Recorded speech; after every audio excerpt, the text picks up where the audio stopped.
Balik lagi bareng gue Rashid Bayhaki dan Sarah Nadia. kita akan review apa nih, Cin? Rumah Naga ya, tapi bukan di Indosiar. Atau House of Dragons. Yes. Pasti yang udah nonton Game of Thrones mungkin udah familiar ya sama House of Dragons nih. Jadi ini adalah spin-off atau prequel lah dari Game of Thrones yang kemarin tuh udah berseason-season ya. 200 tahun sebelum latar Game of Thrones itu kan Westeros ini dikuasai oleh Targaryen, dan ini adalah cerita tentang Keluarga Targaryen ini. Jaya-jayanya sebelum Mad King ada, itu sebelum kekeosan perebutan tahta antara keluarga-keluarga lain, ternyata ada perebutan tahta di dalam keluarga Targaryen. Sendiri. Episode satunya tuh dimulai dengan series baru dinaikin jadi raja. Dan jadi, dia harus nyiapin keturunannya nanti untuk nurunin tahtanya gitu kan. Betul. Dan biasanya di zaman itu karena udah mungkin masih zaman kolot ya, dia harus laki-laki gitu. Viserys ini menurunkan tahtanya ke anak perempuan pertamanya, yaitu Rhaenyra. Yang akan jadi ratu di Westeros ini. Lu sendiri di season terakhir Game of Thrones ini kan kontroversial banget ya. Kalau lu, menurut gue ceritanya seharusnya seperti itu, tapi banyak bagian-bagian yang dipotong. Yang harusnya mungkin bisa 10 episode lah minimal gitu. Itu masih cuma 7 episode kalau nggak salah. Ketika perang itu malah gini doang gitu. Walaupun ceritanya emang mungkin seharusnya seperti itu gitu. Tapi perkembangan untuk menuju sananya itu yang kita butuhin sih sebenarnya menurut gua. Karena ya mungkin katanya kreatornya udah ditarik ke saga yang lain gitu saga kan. Yang lain. Perang bintang kan. Kan ditarik gitu kan sama yang lain. Jadi buru-buru banget nih kan biar cepet selesai gitu kan, bisa project selanjutnya gitu kan biar cuan nih. Kalau gue pribadi makanya setelah season terakhir Game of Thrones tuh gue lumayan kecewa lah pokoknya di. Enggak lumayan, sangat aja sih, sangat kecewa. Karena gue sesuka itu sama Game of Thrones ya, kucing gue aja namanya Daenerys sama Drogon. Sebenarnya gue cukup kecewa karena nggak seseru sebelum-sebelumnya. Cuma ketika ada House of Dragons ini bakal tayang dan 2022 ini tayang, itu gue cukup tungguin. Karena menurut gue ini series yang belum ada tandingannya gitu. Kerajaan-kerajaan lain juga ada, tapi ini tuh tetap intrik-intriknya tuh bener-bener menegangkan aja gitu. Kan di sini ada sex and violence-nya tuh kencang banget gitu. Gila-gilaan banget. Jadi ini series untuk orang dewasa dan itu gue tunggu banget sih. Yang lain tuh nggak seberani ini. Kalau gue pribadi gue zero expectation ya buat ini karena gue nggak mau dikecewakan lagi. Yang kedua kali ya. Iya, yang kedua kali gue nggak mau dikecewakan lagi. Jadi kayak gue nonton casual watcher aja sekarang ya, tidak boleh terlalu berlebihan. Kalau gue yang pertama yang gue suka tuh pasti karakternya sih. Di Game of Thrones itu kita tahu karakternya banyak. Ada karakter anak-anak sampai orang dewasa gitu kan. Nah kalau di sini belum tahu apa-apa, gue juga nggak ngikutin berita-beritanya detail. Pas di sini tuh ada Rhaenyra gitu, ada seorang perempuan, anak perempuan yang sebenarnya dia juga nggak siap gitu. Tapi kita nggak tahu nih akan jadi seperti apa dia sebagai ratu. Terus juga ada Daemon Targaryen ini. Menurut gue dia jadi cocok banget jadi antagonis dari awal gitu. Karakternya juga sama-sama ngeselin gitu. Game of Thrones kan yang paling ngeselin awalnya itu gue Jaime gitu. Jaime Lannister. Iya, banyak Lannister. sih tapi sebenarnya nyebelin Peter Baelish. Iya, kalau itu kan di luar kerajaan. Kalau Jaime tuh yang dia sama kan kayak garda apa sih? Prajurit tangan kanannya raja kan. Kingsguard. Daemon juga jadi Kingsguard yang langsung ngebunuh-bunuhin orang gitu, gila banget, menghukum tanpa pengadilan gitu kan.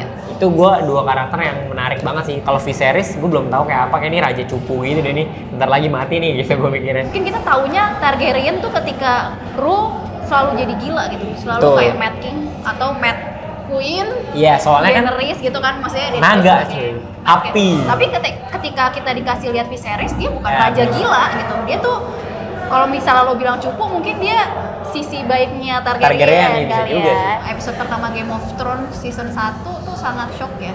Ingat gak? Iyalah. Ya shock gitu. Tapi untuk season kalau yang untuk episode pertama ini menurut gue sih agak ketebak ya. Agak ketebak kan, kayak ini pasti naik gitu kan. Nggak harus plot twist tapi ya tetap berasa lah Game of Thrones-nya yang emang pelan kan. Game of Thrones tuh ceritanya nggak selalu yang cepet gitu. Tapi ya episode pertama ini Game of Thrones banget lah, udahlah potong-potong tangan. Iya. Sudah ada sex scene. Nah, itu dia tuh. Gue juga itu gue lumayan kayak menunggu juga sih. Nunggu Gue nunggunya sadis karena ya lo. Enggak, maksudnya nunggunya karena Game of Thrones tuh dikenal dengan ya sex and violence yang bener-bener berani gitu. Kalau misalkan nggak ada yang di filter nih gitu, nggak seberani yang sebelumnya. Padahal menurut gue pasti ada orang-orang yang nungguin, lu masih berani nggak bikin kayak Game of Thrones se-vulgar itu gitu. Tadi kan lu bilang yang menunggu-nunggu tuh kayak violence-nya. Mungkin yang gue tunggu-tunggu adalah keberanian mereka untuk ngebunuh tokoh utama. Karena gue sejak kejadian Robb Stark gue udah patah hati ya. Patah hati kayak oke, gue udah nggak boleh percaya, gue nggak boleh terlalu immerse sama salah satu karakter gitu. Itu kayak gue belajar dari Game of Thrones seperti itu. Itu jadi, apa namanya? Gue penasaran apakah akan terjadi lagi gitu di House of Dragons ini. Ya. Kalau karakter sama actingnya sih, menurut gue actingnya Daemon, Matt Smith, nama aktornya tuh jago banget sih. Dia tuh emang dari dulu. Udah banyak juga kan dia tuh gue nonton filmnya Late Night in Soho, filmnya Edgar Wright. Dia juga sama jadi tokoh antagonis dan emang mukanya tuh antagonis banget menurut gue. Dia tuh kayak orang yang tercipta untuk Targaryen gitu. Naganya pun kelihatan bengis gitu. Naganya merah terus kayak wah serem lah gitu dibandingkan naganya si siapa? Rhaenyra. Di sini masih kelihatan polos sih karena belum siap kayak gitu jadi Daenerys awal-awal lah. Betul, nggak kayak Daenerys sih, lebih kayak si Sansa. Tapi nggak secupu Sansa. Secara produksi masih sama banget kayak Game of Thrones gitu. Nggak ada penurunan kualitas dari kostumnya, terus dari penataan rambutnya, terus juga dari naganya, visual efeknya gitu. Terus dari rumah-rumah dan propsnya gitu. Itu juga semua benar-benar terdesain dengan baik sih. Dalam standar Game of Thrones tuh masih oke lah. Walaupun kan ini yang bikin sebenarnya bukan dari kreator yang sama kan, bukan si David Benioff sama D.B. Weiss ini. Betul. Tapi masih bisa menjaga karena si sutradaranya, kreatornya ini sutradara dulu yang Game of Thrones, seingat gue. Jadi dia bisa meneruskan gitu standar yang udah kita lewati dulu di Game of Thrones, yang kurang lah dari episode 1 ini. Mungkin gak sesuai ekspektasi lu, Cil? Enggak, gue kan gak ada ekspektasi ya. Jadi gue seminim-minimnya ekspektasi lu gak ada ya? Ekspektasi gue gak ada, jadi kayak yang gue suka sih belum ada sih. Gue kira pace-nya akan lebih cepat dari sebelumnya, dari Game of Thrones episode awal atau season 1 gitu. Ternyata pace-nya masih sepelan itu. Dan gue punya ekspektasi ada karakter remaja juga gitu, maksudnya selain Rhaenyra ada cowok lain gitu. Di sini tuh belum dikenalin, yang seumuran Rhaenyra tuh baru temennya doang kan. Jadi ada tokoh-tokoh lain lah yang lebih muda gitu. Karena kalau ngomongin kerajaan gini kan sebenarnya kebanyakan orang-orang tua gitu. Menariknya Game of Thrones menurut gue selain dia ngomongin tahta, tapi di sini juga ada anak-anak yang juga belajar untuk mendapatkan tahta itu gitu. Kalau dulu keluarga si Stark kan semuanya dari yang kecil sampai yang gede kan ada tuh. Jadi belajar journey-nya tuh belajar untuk siap dunia nyata tuh seperti ini. Pas yang si Rhaenyra ngomong Dracarys nih, pas penghujung episode ibunya meninggal dan adiknya juga meninggal dan ya harus dibakar gitu kan. Dracarys tuh salah satu spellnya Daenerys waktu ngebakar King's Landing di season terakhir gitu. Jadi kayak wah, traumatis banget nih sebenarnya ya ini kata nih Dracarys gitu, kayak mengingatkan akan dosa-dosa Targaryen setelahnya, bukan sebelumnya. Ternyata setelahnya. Itu lumayan kayak wah, oh my god, this is Game of Thrones gitu. Jadi gue kayak wow, oke. Yang istrinya Viserys melahirkan itu emang ngeri banget sih, lebih ngeri dari ketika lu perang gitu menurut gue. Kalau perang ya mungkin pasti ada lu ketusuk, kena pedang ya kan. Iya, violence yang gue bayangin violence perang atau ya bunuh-bunuhan. Tapi ini ibu gitu. Jadi ini perempuan yang melahirkan, si istrinya melahirkan, tapi harus dibelek tanpa bius, tanpa ada pengetahuan lain gitu sih. Tabibnya cuma udah ini lu mau nyelamatin nggak anak keturunan lu ini? Caranya gini. Adegannya juga selain itu digabungin sama adegan Daemon lagi main perang kuda itu gitu. Karena nggak ada perang, jadi orang-orangnya main gituan buat bunuhan sebenarnya kan.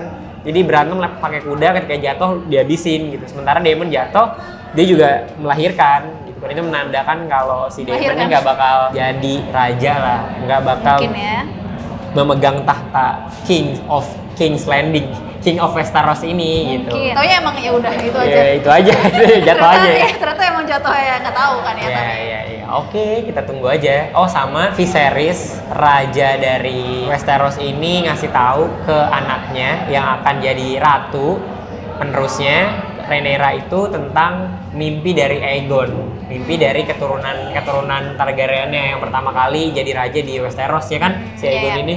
Aegon ini ternyata mimpi tentang adanya perang akhir dunia gitu ya. Winter is coming. Winter's coming gitu.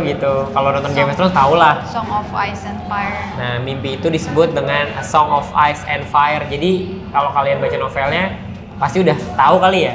Mungkin ya. Cuma buat gue yang nggak baca jadi tahu oh ternyata hubungan sama novelnya itu dan judul novelnya itu adalah mimpi si Aegon ini. Hopefully sih kedepannya mungkin bisa naik lah ya, jangan turun gitu lah. Jadi sekarang gue di 8 sih. Berarti sekarang lu udah punya ekspektasi supaya tetap 8? Ekspektasi. Gue gak mau ekspektasi sih, cuman ya gue berharap itu bisa 8 lah ya ke depannya. Ya cuman ya kalau turun ya kita udah terima aja.